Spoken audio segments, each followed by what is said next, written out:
Firstly, I want to ask you, have you ever visited Russia before? No, I haven't. This is my very first visit, and so far I'm so happy. It's better than I expected. It's beautiful, you know. So it's my first visit. I'll tell you, I was a little bit excited, a little apprehensive about coming, and so far it was very easy. It's been very smooth. Could you tell about your first impression about our country? It's hard to say. I've had so many impressions. I've only been here a day, yesterday and today. And yesterday I was walking around like a zombie because I hadn't slept all the night before. But my impression was from the people in the hotel and the people I met in the museum and in the restaurants, so friendly, very friendly, St. Petersburg, and welcoming. So I was very pleased with that. I was surprised going through customs. No problem. They didn't even ask me. She just asked for my passport, and then I just went right through. No questions. Okay. And what about city? Oh, the city is beautiful. I mean, I've been trying to remind myself of what it reminds me of. It's like Paris, somewhat, a little bit like Amsterdam with all the waterways. It's a beautiful city. I love the architecture, just stunning architecture, and the streets, the cobblestone streets, and the parks, a lot of green. I walked through a big park today near the Russian Museum. I don't remember the name of the park, but it was a beautiful big park. Okay. And I have a question about your academic topics yes. that you study in recent years. Okay. Well, I've been teaching philosophy for over 30 years. So my original dissertation and what I study now hasn't really changed that much. I've just gotten deeper and deeper into the same topics. I guess I would call myself an existential phenomenologist. I focused on the 19th and early 20th century with thinkers, especially Soren Kierkegaard. Do you know Kierkegaard? And Husserl, Edmund Husserl. And the one that I've done the most work on, and I've written books on and many articles, is Bernard Lonergan, who was a Canadian philosopher, and but very much influenced by Plato and Aristotle and Kant and Hegel and Husserl. So, but he's 20th century thinker. Okay, So those are the thinkers that I've been interested in. But topic that I'm personally interested in is the nature of reflective self-consciousness. What is consciousness, and how is it possible for us to be reflectively aware of ourselves while we're conscious? And that's been the general focus, and then the more specific focus is how that works into our moral consciousness, into decision making. How your academic work corresponds with consciousness theory, cognitive theory, modern cognitive theory? Right. How does it connect with modern cognitive theory? Yes, your academic work. Well, Lonergan is a mid-20th century, I consider him modern, thinker whose focus is on cognitional theory. And the main question is, how do we understand, and what does it mean, the act of understanding? When you go, oh, I've got it. When you have that moment of discovery, that's what he examines. What is that moment of discovery? And then how does that play a role in the history of science, in the history of philosophy, in all the different, in politics, in moral life. How does insight, how does understanding play a role in all those things? Okay, and why did you choose these topics? When I was very young, like in undergraduate, I felt like I understood knowing how we come to make a judgment and know objective truth. But what I didn't understand myself was will. What is the nature of will? How do we get ourselves to get out of inertia to actually act? And so that's my existential interest. I mean, that's why I read Kierkegaard, Dostoevsky, Nietzsche, you know, all of these, and Sartre. I've done a lot of work on Sartre. So all these people who write about the act of decision and how we go from not doing anything to actually acting. Because it's something personally in my own personal makeup that I was grappling with. I couldn't quite understand it. I felt like the process of cognition was kind of easy to understand, but the whole puzzle about the will, to me, was not easy to understand. So that's what got me started, and I've been pursuing that all my life, basically. Okay, you take part in the Plato conference, Yes. and I want to ask you about your opinion. How the antiquity philosophy may be useful for modern society? For modern society? For modern society, Yes. or especially for modern young people? Well, I'm a philosopher, okay? I'm not just a scholar. And for me as a philosopher, and for anyone interested in the pursuit of truth and knowledge, both Plato and Aristotle are the foundation of the whole history of philosophy. I mean, everything has come out of Plato and Aristotle, and they've had an influence on all the later thinkers.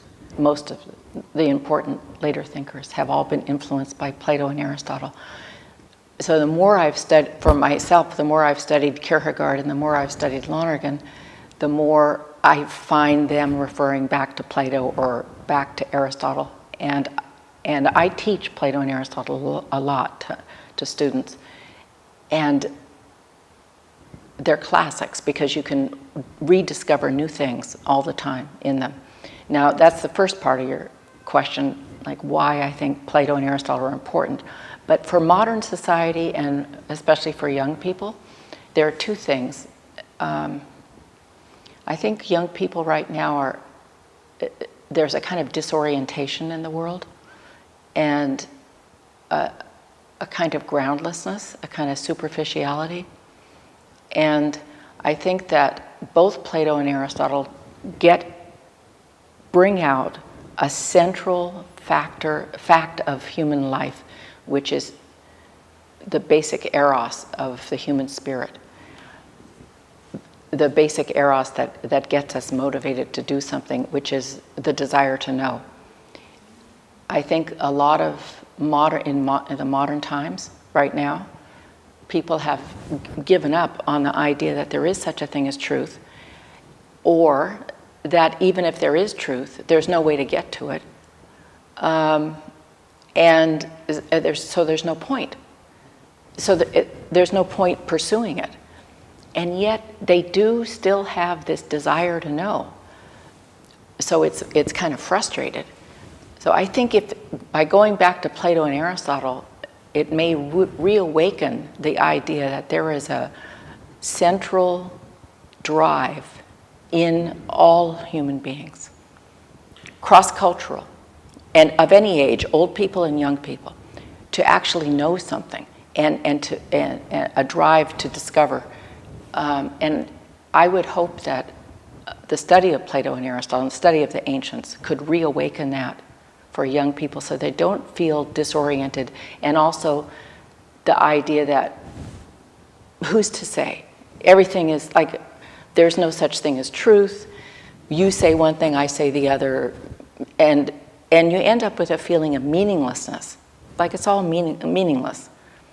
I find that in a lot of my students. This kind of relativism, and along with the relativism goes a kind of hopelessness, a kind of like there's no point. So the only thing you can do with your time and your energy is to pour yourself into diversions, to entertainment.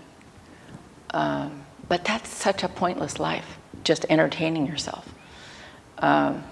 So I think the ancient Greek, the wisdom of Plato and Aristotle can really hopefully reawaken or awaken for the first time in young people the idea that there is something to aim for.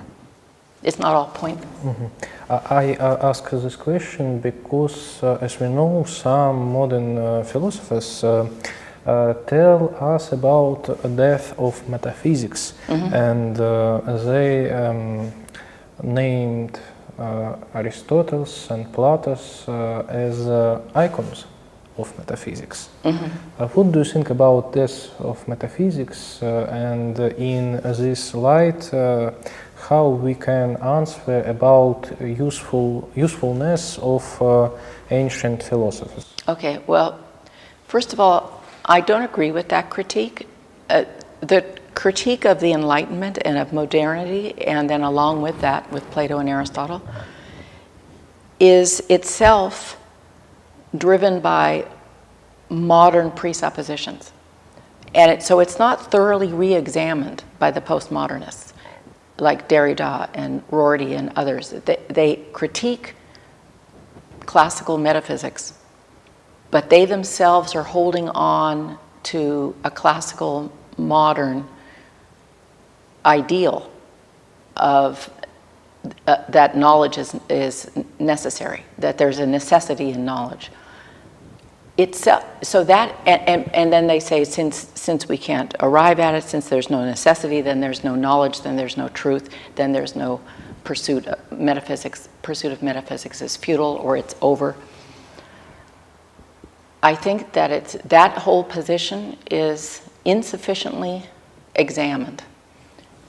It's lacking in self-reflection, because they themselves have presuppositions of modernity, of Kant, for example, and Descartes and Kant, that they haven't thoroughly thrown away. So I think that if they go back to the pre-Socratics and to Plato and to Aristotle, they'll discover, I think that they could discover, I don't know how to put it, answers, let's say, to their questions. But many of them don't have questions. I think that many of them strike me as being somewhat arrogant and self-confident, and they're not even to the point of asking questions. They just declare metaphysics is dead. I understand. But I think it's an unexamined position, myself. I don't agree with it. Okay, I understand. Please tell how the modern academia of your country concerns that study of the antiquity, philosophy and cultures. In the other words, what place the studies of the antiquity are holding in the academic world of your country? Okay. Well, I teach at a university, undergraduates and graduates. And for the last maybe 2 decades, there has been a big resurgence of interest in virtue theory, in virtue ethics, virtue epistemology. It's virtue, virtue, virtue. And many of the philosophers who pursue this, in my view, are reinventing the wheel. If they don't study Plato and Aristotle seriously, they come up with ideas that have already been articulated even better 2,000 years ago. So I would say that there is an interest for many of the more serious scholars, and they're not all in philosophy. It's in theology, philosophy, and other fields, especially those interested in virtue theory, that they go back to Aristotle, they go back to Plato, and they're finding resources for their interest in virtue theory. Anyway, that's just a new trend. People have given up on cognition, and I think so they're focused on ethics. And in the focusing on ethics, in the last few decades, they have been focusing specifically on virtue. And I don't think you can really say you've studied virtue or you know much what you're talking about if you haven't read Plato and Aristotle on virtue. Mm-hmm. Okay. So there's that. That's one thing I thought of.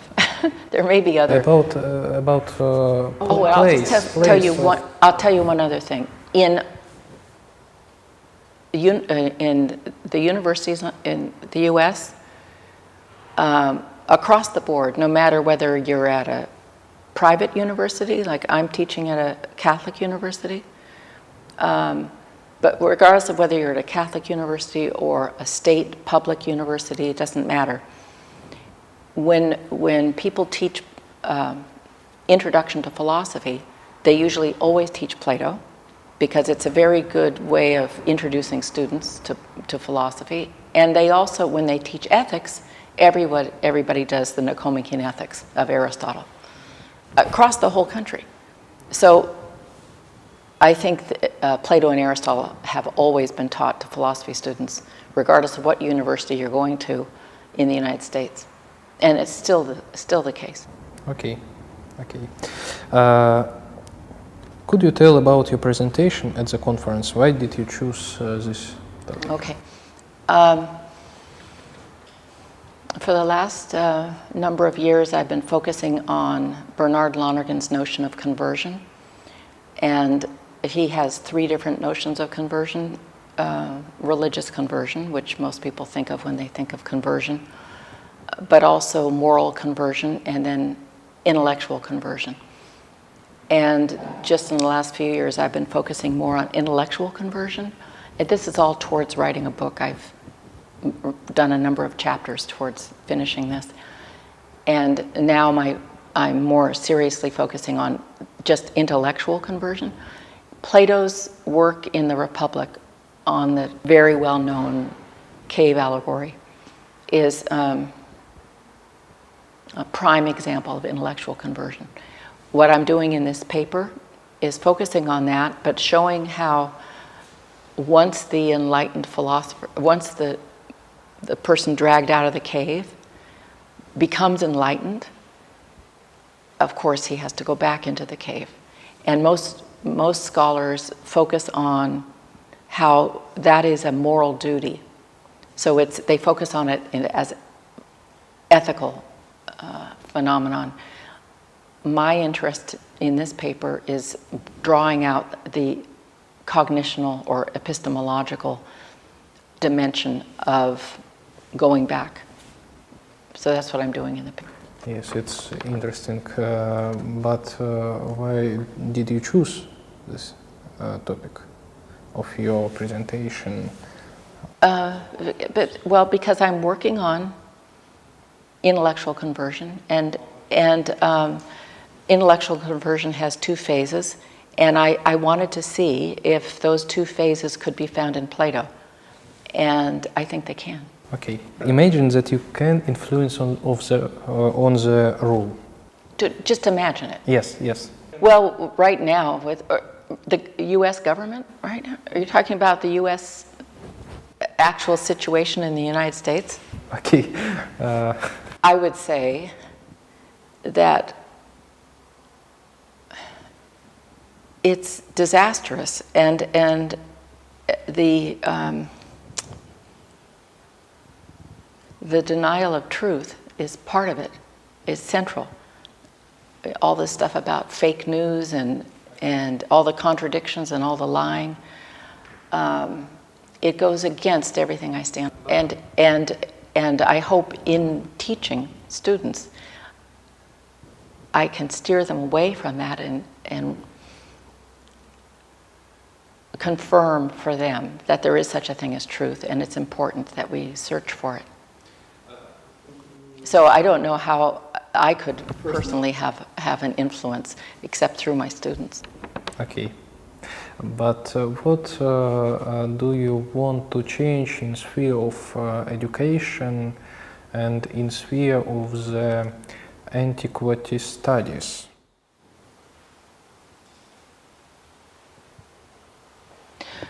Well, one thing that I personally have done, and I've seen a few other scholars do this, is just bring out, because I focus on the history of philosophy, and just bring out just how much the later thinkers in the 18th, 19th, 20th century, how much they're indebted to Plato and Aristotle and the pre-Socratics, and to make that more evident.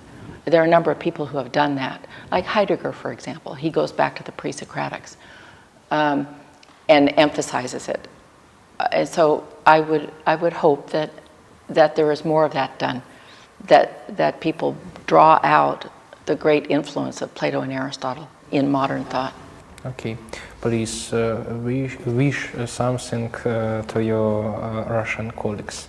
Okay, well, first of all, of course I wish you all the best in your studies, and that you get the support you need from your universities and from the state, so you have the funds to do the studying you want to do. And I really wish that there could be more dialogue between the philosophers in the United States and those in Russia. More conferences like this. I just want to express my gratitude for the organizers of this conference, and for all the welcoming that I've received. Okay, thank you for the interesting conversation. Okay, thank you.